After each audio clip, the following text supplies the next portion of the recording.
হাসির রাজা, জ্ঞানের রাজা, রসিক রাজা। মানে আমি তোমায় সকাল সকাল কোন অলক্ষণে কথা বললাম রানী? আমি তো কিছুই বুঝতে পারছি না। বললেন না, অলক্ষণে কথা বললেন না। ভুলে যাবেন না, আমি আপনার রানী, এই কৃষ্ণনগরের রানী। আমি তো তোমায় একটু কোনো কথা নয়, হ্যাঁ? নিজের কাজ নিজে করুন, বুঝলেন? অন্দরমহলে আমার অনেক কাজ আছে। নিজের কাজ নিজে করব? আমি তোমার স্বামী, আমি তোমার কাছে এইটুকু আবদার করতে পারি না? হ্যাঁ,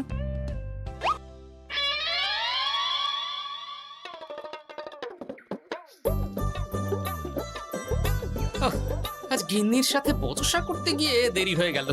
মহারাজ আবার আমার দেরি দেখে রেগে না যান।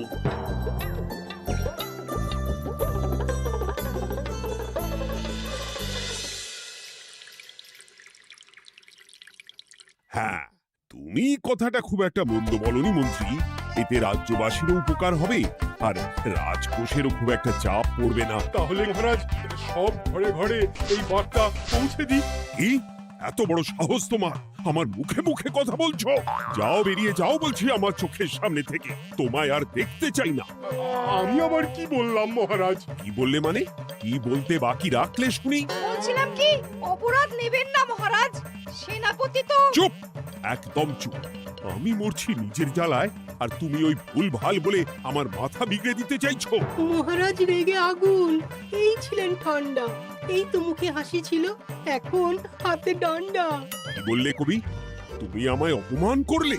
যাও, এক্ষুনি তোমরা সবাই দূর হয়ে যাও আমার সামনে থেকে। কাউকে চাই না আমি। এই মুহূর্তে রাজসভা আমি শূন্য দেখতে চাই, না হলে আজ সব কটার গর্দান নেব আমি। যাও বলছি।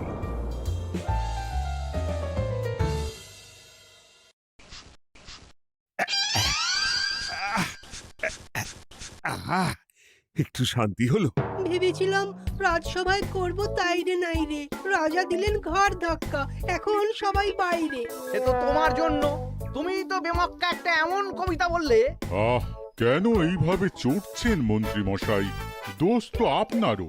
আপনি তো কি একটা বলে রাজা মশাইয়ের মাথা গরম করে দিলেন। আমি আবার কি বলেছি? আরে মহারাজ তো সেনাপতির ওপর রেগে গেলেন। আরে বাবা, আমি আবার কি করলাম? পণ্ডিত মশাই কি সব বলে দিলেন, তখনই তো মহারাজ। এই আমার নামে একটা অসাধু বাক্য বললেই আমি কিন্তু। এ কি কাণ্ড! কৃষ্ণনগর রাজসভার সভারত্নরা বাইরে বের হয়ে কি মহা হট্টগোল শুরু করলেন। মহারাজ সবাইকে একসাথে ঘাড় ধাক্কা দিয়েছে। ওরে বাবা, এতগুলো ঘাড়ে রাজামশাই একসাথে ধাক্কা দিলেন কিভাবে? আচ্ছা, দোষটা কে করলো? দোষ করেছে ও, দোষ করেছে ও। দোষ করেছে ও। দোষ করেছে ও। এবারেও কেউ একমত হতে পারলেন না কে দোষ করেছে। আচ্ছা বেশ, কি হয়েছে কেউ একটা খুলে বলুন দেখি। আমি বলছি, মহারাজ বেশ খোশ মেজাজি ছিলেন, কিন্তু হঠাৎ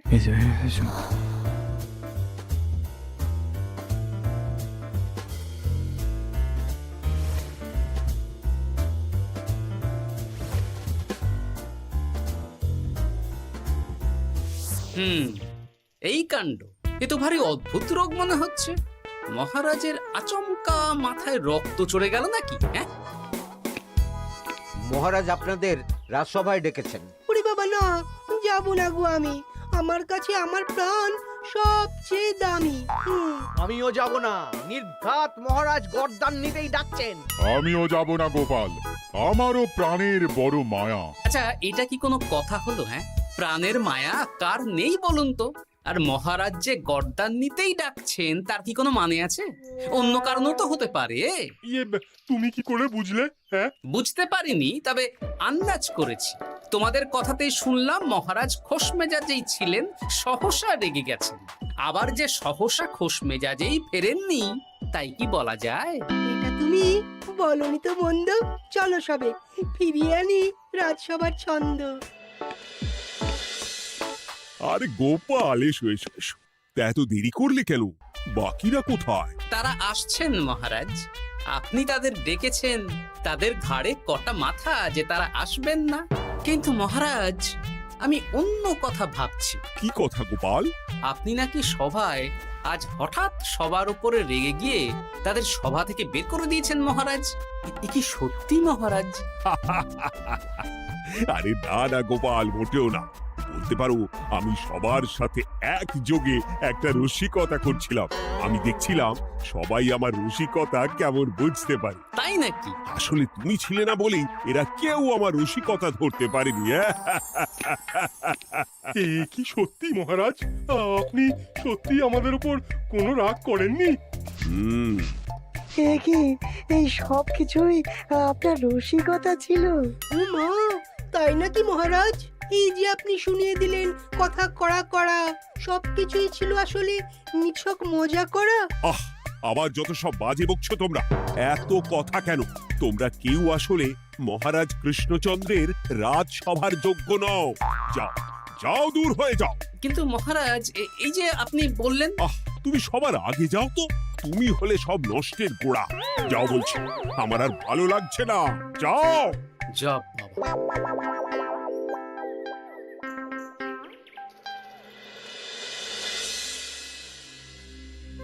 কি বুঝছেন? না না না, আমি তো সবই ঠিক দেখছি রানীমা। হ্যাঁ, এটা ঠিক যে নারীর গতি কিঞ্চিত চঞ্চল বটে, তবে তা তো হতেই পারে। বাকি সবটাই ঠিকই আছে। তাহলে এমন হচ্ছে কেন? মহারাজ এইভাবে যখন তখন রেগে যাচ্ছেন কেন? আজ শুনলাম আপনাদের সভা থেকে দুবার বের করে দিয়েছেন, আবার ফিরিয়ে এনেছেন। হুম হুম হুম। আমি ওষুধ পাঠিয়ে দিচ্ছি, আর মহারাজের কিঞ্চিত বিশ্রামের দরকার। হ্যাঁ, তোমার মাথা আর আমার মুন্ডু। বলি, আমি বিশ্রাম নিলে রাজকার্যকে চালাবে শুনি তুমি, নাকি ওই অকর্মার ঢেকি মন্ত্রী? না মানে ওই আমি। যাও, আর আমার কথা বলতে ভালো লাগছে না। আমাকে একটু একা থাকতে দাও।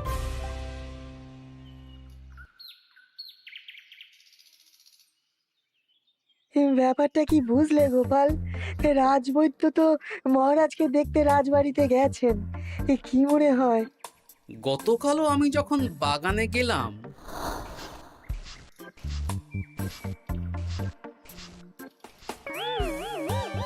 গোপাল, তোমার কি মনে হয় মহারাজকে কোন রোগে ধরেছে? এই রেগে যাচ্ছেন, আবার এই মাথা ঠান্ডা হয়ে গিয়ে ডেকে পাঠাচ্ছেন। আমি বলি কি গোপাল, তখন সবার সামনে বলিনি বটে, তবে এখন তোমার সামনে স্বীকার করতে বাধা নেই। কি কথা বিজ্ঞানী? মহারাজের এই রাগের কারণ হয়তো আমি। আমার মনে হয় আমার দোষেই উনি এরকম বারবার রেগে যাচ্ছেন। কেন? আসলে মহারাজ আমাকে একটা মাথা যন্ত্রণা সারার ওষুধ আবিষ্কারের দায়িত্ব দিয়েছিলেন, তো আমি অনেক চেষ্টা করেও সেই ওষুধটা আবিষ্কার করতে পারিনি। যেটা আবিষ্কার করেছি তাতে সেরকম কাজ হচ্ছে না। আমার মনে হয় ওনার মাথা ব্যথা থেকে এরকম হচ্ছে। সে যাই হোক, তুমি কিছু একটা করো গোপাল। মহারাজের অসুখ কিভাবে সারানো যাবে সেটা নিয়ে কিছু একটা ভাবো। ভাবতে তো হবেই। আজ সন্ধেবেলায় তুমি তোমার বাড়িতে বাকি সভাসদদের ডেকে আনো, আমি সমাধান সঙ্গে নিয়ে সময় মতো চলে আসবো। আচ্ছা বেশ, তাই হবে। আমি এখনই বাকিদের খবর দিয়ে দিচ্ছি। আর বিজ্ঞানী, একটু এদিকে এসো তো, একটা কথা আছে।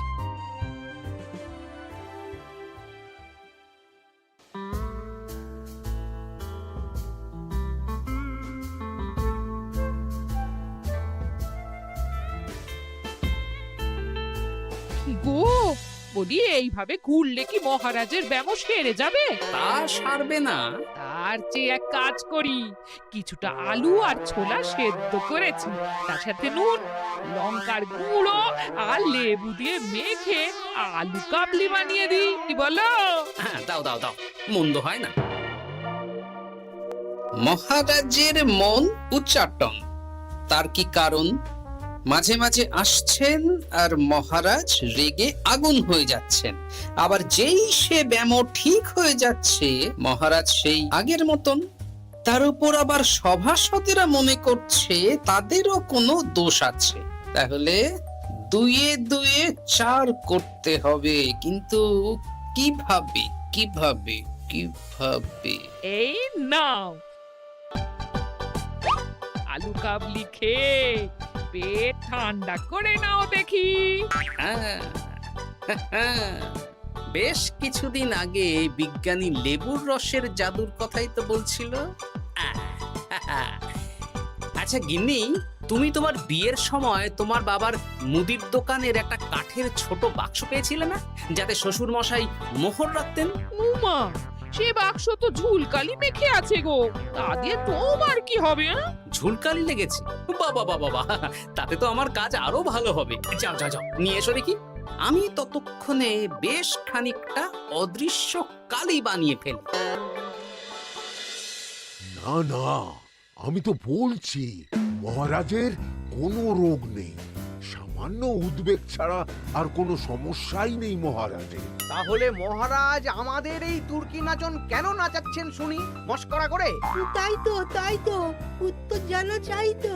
আর এই যে এত জরুরি তলব পাঠিয়ে গোপাল আমাদের ডেকে পাঠালো, তার তো টিকিরও দেখা নেই। গোপাল কি করবে শুনি? যে রোগ আদপেই নেই সেই রোগ কিনা ওই গোপাল ছাড়াবে? আমার তো বিশ্বাসই হয় না। বিশ্বাসে মিলায় বস্তু, তর্কে বহু দূর, তাই না মন্ত্রী মশাই? পেলে গোপাল, মহারাজের রোগ সারাবার কোনো উপায় পেলে? আচ্ছা গোপাল, রাজবৈদ্য বলেছেন মহারাজের কোনোই অসুখ নেই, তা তুমি কি সারাবে শুনি? হ্যাঁ, রোগ হয়তো রাজবৈদ্য মশাই ধরতে পারেননি, কিন্তু কিছু তো আছেই যার জন্য মহারাজ এমন আচরণ করছেন, তাই না?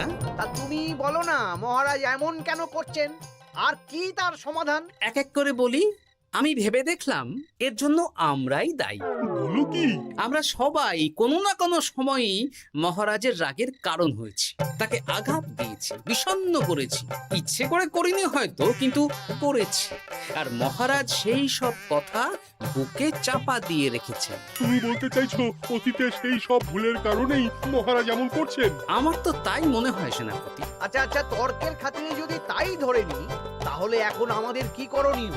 আমরা তো কাল যন্ত্রে চেপে অতীতে ফিরে যেতে পারবো না যে সেই সব ভুলগুলো শুধরে দেব। তা হয়তো হবে না, কিন্তু কিংকর্তব্য বিমূঢ় বাবার আদেশ যদি মানি, তাহলে এই সমস্যার সমাধান সম্ভব মন্ত্রী মশাই। কি বললে? ত্রিকালজ্ঞ বাবা কিংকর্তব্য বিমূঢ়, সে আবার কি গোপাল? আছেন একজন জ্ঞানী ব্যক্তি, আমার খুব পরিচিত। তার দেওয়া একটা উপদেশ আমার জানা আছে। আমার বিশ্বাস তাতে মহারাজের এই সমস্যার সমাধান হয়ে যাবে। কি করে শুনি? এই কালি হলো অদৃশ্য কালি। কলম দিয়ে অদৃশ্য কালিতে কাগজের উপর লিখতে হবে। কি লিখতে হবে? লিখতে হবে যে মহারাজের সাথে অতি সাম্প্রতিককালে আমরা যা যা অন্যায় করেছি তাই লিখতে হবে। কোনো মিথ্যে কথা লেখা যাবে না। তবে চিন্তা নেই, অদৃশ্য কালি, ফলে কেউ কারো লেখা পড়তে পারবে না। এইবার এই কাগজ ভাঁজ করে ফেলে দিতে হবে এই বাক্সে। বাক্সে তালা, তার চাবি থাকবে মন্ত্রী মশাইয়ের কাছে। আবার আমার কাছে কেন? পরে যাতে কোনো সন্দেহ না করেন, যা সন্দেহ বাতিক মৌন আপনার। বললে এইবার এই বাক্স সারা রাত নদীর ধারে বটতলায় পড়ে থাকবে, চাঁদের আলো পান করবে। তারপর সকালে আমরা সবার সামনে এই বাক্স ফেলে দেব নদীর জলে। সবার অন্যায় সারা রাত চাঁদের আলো পান করে শুদ্ধ হয়ে ভেসে যাবে নদীর জলে। ব্যাস ব্যাস, আমরা সবাই পাপ মুক্ত হয়ে যাব। একদম সবাই শুদ্ধ হয়ে যাব, আর মহারাজের ব্যামো সেরে যাবে। কিন্তু তুমি কোনো চালাকি করছো না তো গোপাল?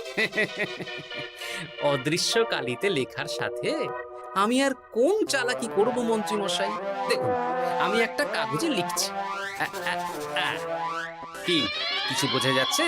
সত্যি তো কিছু বোঝা যাচ্ছে না যে আদৌ কিছু লেখা হয়েছে কি হয়নি। তাহলে লেখা শুরু করা যাক। এক এক করে লিখুন আর কাগজ ভাঁজ করে বাক্সে ভরে দিন। আর হ্যাঁ, একদম মিথ্যে কথা লিখবেন না, তাহলে কিন্তু লেখাগুলো অদৃশ্য থাকবে না, ফুটে উঠবে। আচ্ছা গোপাল, বুঝেছি। কলম কালি মন, লেখে 3 জন। মিথ্যে কথা লিখে দিলেই ঘটবে অঘটন। আমি বাক্সটা নদীর পাড়ে সঠিক জায়গায় রেখে আসব। তারপর কাল সকালে সবাই মিলে এই বাক্স ফেলে দেব নদীর জল। ঠিক আছে?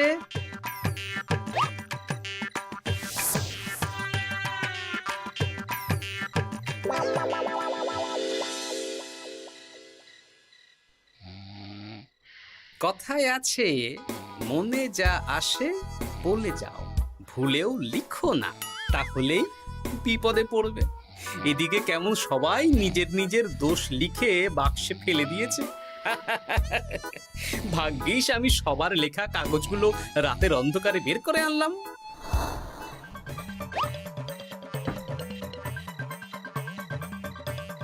এইবার এই কাগজগুলো ঢুকিয়ে দিলেই কেল্লা ফতে।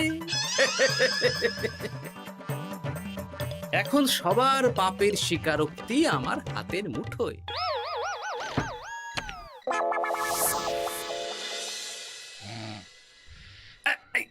আরে, ও মা গো, ও বাবা গো, বলি নাক ডেকে তো ঘুমোচ্ছ, আমার পিঠটা একটু চুলকিয়ে দাও দেখি। ধুত্তারি, এই জন্যই তো মাথাটা যায় গরম হয়ে। আরে, এই সহজ ব্যাপারটাই তো আমি বুঝতে পারিনি। মহারাজের অসুখ তাহলে এই। যাক, এই রাতের বেলাতেই একসাথে একটা ঢিল পেয়ে গেছি। এক ঢিলে মারবো 2 পাখি। রাজার অসুখও সারবে, আবার সব কটা পাজি শায়েস্তাও হবে।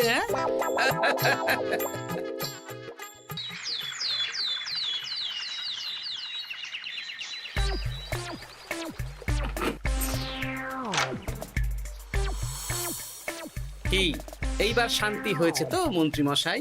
যেমন অদৃশ্য লেখা ছিল সেরকমই আছে তো? কিন্তু এতে কি মহারাজের রোগ সেরে যাবে? যাবে না মানে? মনে করুন সেরে গেছে।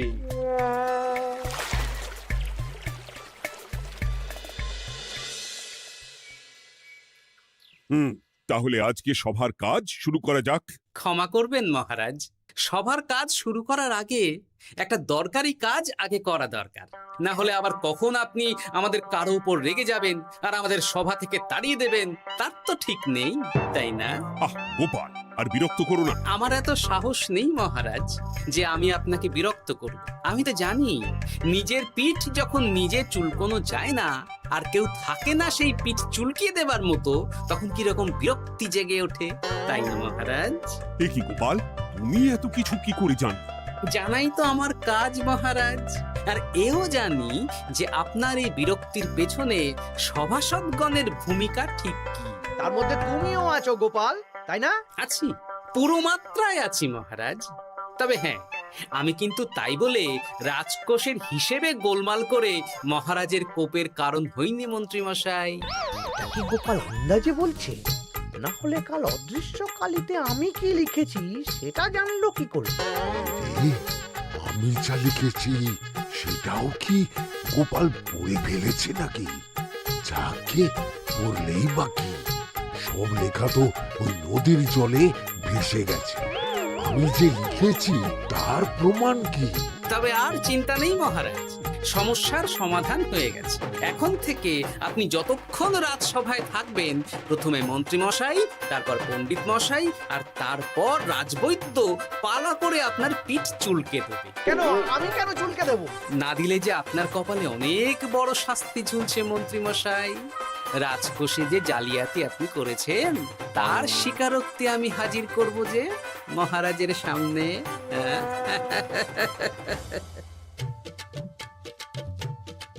এই নিন মহারাজ, মন্ত্রী মশাইয়ের পাপের স্বীকারোক্তি।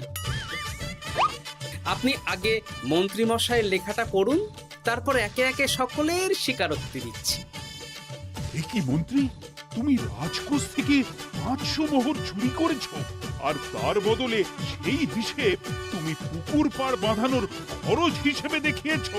এই সেরেছে, এটা ফুটে উঠলো কি করে? সে অনেক কাণ্ড মন্ত্রী মশাই, বাকিদের সবারটাই আছে, এত জেনে কাজ কি? না না, জানতে তো হবেই। তাহলে শুনুন, এই অদৃশ্য কালি আসলে লেবুর রস। গতকাল রাতে আমি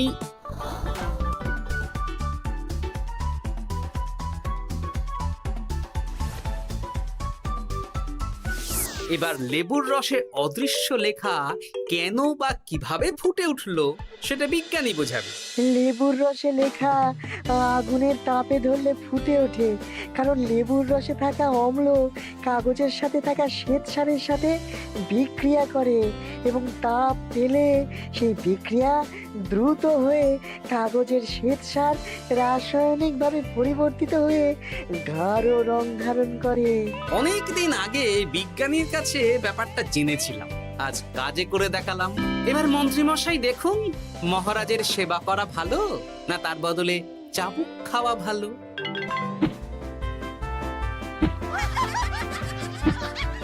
ওরে বাবা না, না, উফ!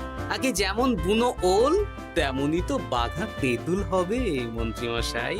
যা, রাজামশাইয়ের মেজাজ আবার বিগড়ে যাওয়ার আগেই কাজ শুরু করে দিন ও বাকিদেরকে সেবা করার সুযোগ করে দিন। আজ থেকে ভুল হলে শুধরে নেব ভুলকে। মন্ত্রীমশাই মহারাজের পিঠ দেবে চুলকে।